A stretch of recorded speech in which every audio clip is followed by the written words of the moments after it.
Pavers add beauty to any frame, but Disha pavers have such magnificent designs that anybody would want to pave every single space outside their house. As much as they are a great way to add an elegant charm to any space, it is very important that the pavers be laid properly. As far as the pavers are concerned, the laying technique is crucial but quite simple if you get the basics right. Only we must make sure that each step is carried out carefully. Step 1. Planning and layout. The first step is planning the dimensions of the area that is to be paved. Step 2. Excavation. So for laying the base, we are going to dig about 12 to 18 inches deep into the soil.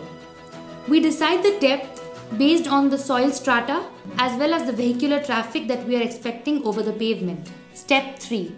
Base material. The laying of the base starts with depositing gravel. Next, we create a layer of fine clay.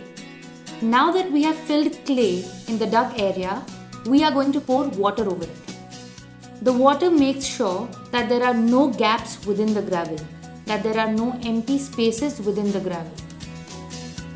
What we now need to do is to compact this moist base layer so that we have a firm base that we require for the pavers. Step 4. Stone dust bedding.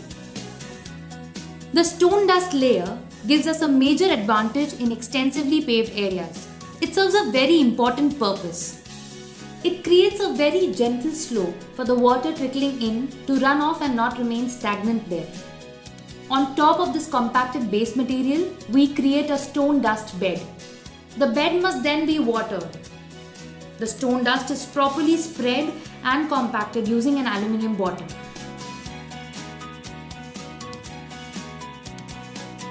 Now, the question is, how do we make sure that the stone dust layer does not seep out of the paved area, or that the pavers will be sitting in place? We solve this problem by creating edge restraints. Step 5. Edge restraints. By creating edge restraints, we are essentially constructing a narrow concrete wall along our paved area.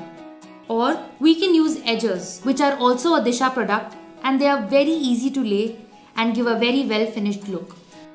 Step 6. Laying the pavers. Now we are absolutely ready to lay our gorgeous pavers. We place them close together in the desired pattern to create a stunning motif. Ultimately, we end up with a smooth, immaculate surface. Step 7. Sand joints. For filling in the gaps, we need to use very carefully screened fine sand. We sprinkle it, run a broom over it, and then add water. We wait for it to dry for 2 hours.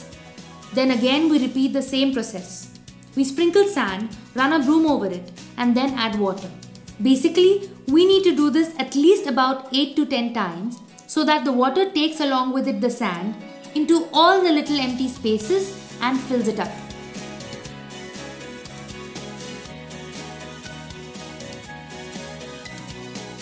It is essential to know that it is the system of concrete pavers that is interlocking and not the pavers themselves.